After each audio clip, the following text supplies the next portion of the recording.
अहोई अष्टमी पर किसकी पूजा की जाती है? माताएं अपने बच्चों की खुशहाली और लंबी उम्र के लिए उनकी पूजा करती हैं। इस दिन को अहोई आठे के नाम से भी जाना जाता है, क्योंकि अहोई अष्टमी का व्रत अष्टमी तिथि के दौरान किया जाता है, जो चंद्रमाह का 8वां दिन है। अहोई माता कोई और नहीं बल्कि देवी लक्ष्मी हैं। अहोई अष्टमी पर क्या करें? अहोई अष्टमी के दिन भगवान गणेश की पूजा अवश्य करनी चाहिए।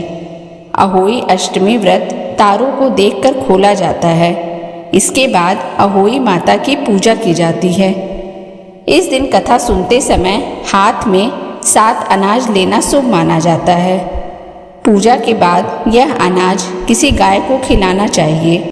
अहोई अष्टमी की पूजा करते समय साथ में बच्चों को भी बैठाना चाहिए। क्या ना करें? अहोई अष्टमी के दिन मिट्टी से जुड़ा कोई भी कार्य नहीं करना चाहिए। ऐसे में बगीचे आदि में भी काम करने से बचना चाहिए। साथ ही इस दिन नुकीली चीज़ों को भी इस्तेमाल में नहीं करना चाहिए। इसलिए सिलाई आदि से जुड़े कार्य न करें। अहोई अष्टमी व्रत कथा। संतान की सुरक्षा और सुखी जीवन के लिए कार्तिक मास के कृष्ण पक्ष की अष्टमी तिथि को अहोई अष्टमी व्रत रखने का विधान है।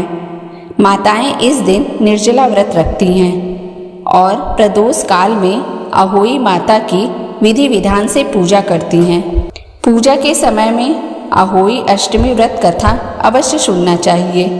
इस व्रत को रखने और व्रत कथा का श्रवण करने से व्रत का पूर्ण फल प्राप्त होता है।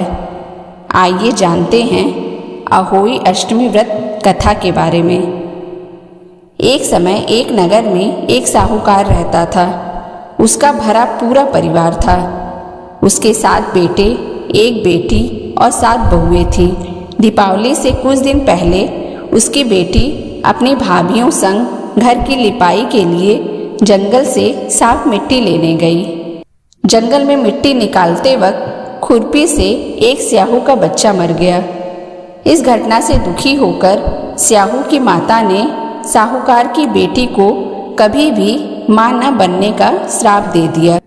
उस श्राप के प्रभाव से साहूकार की बेटी का कोंख बंध गया। श्राप से साहूकार की बेटी दुखी हो गई। उसने भाभियों से कहा कि उनमें से कोई भी एक भाभी अपनी कोंख बांध ले। अपनी ननद की बात सुनकर सबसे छोटी भाभी तैयार हो गई।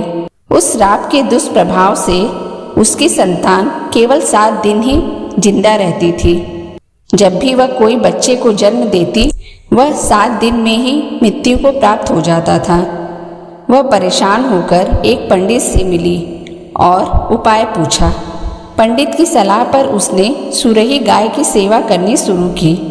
उसकी सेवा से प्रसन्न गाय उसे एक दिन स्याहू की माता के पास ले जाती है। रास्ते में गरुड़ पक्षी के बच्चे को सांप मारने वाला होता है, लेकिन साहूकार की छोटी बहू सांप को मारकर गरुड़ पक्षी के बच्चे को जीवन दान देती है।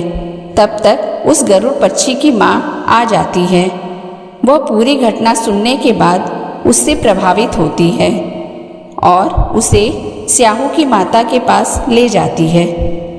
स्याहू की माता जब साहूकार की छोटी बहू की परोपकार और सेवा भाव की बातें सुनती है तो प्रसन्न होती है। फिर उसे 7 संतान की माता होने का आशीर्वाद देती है।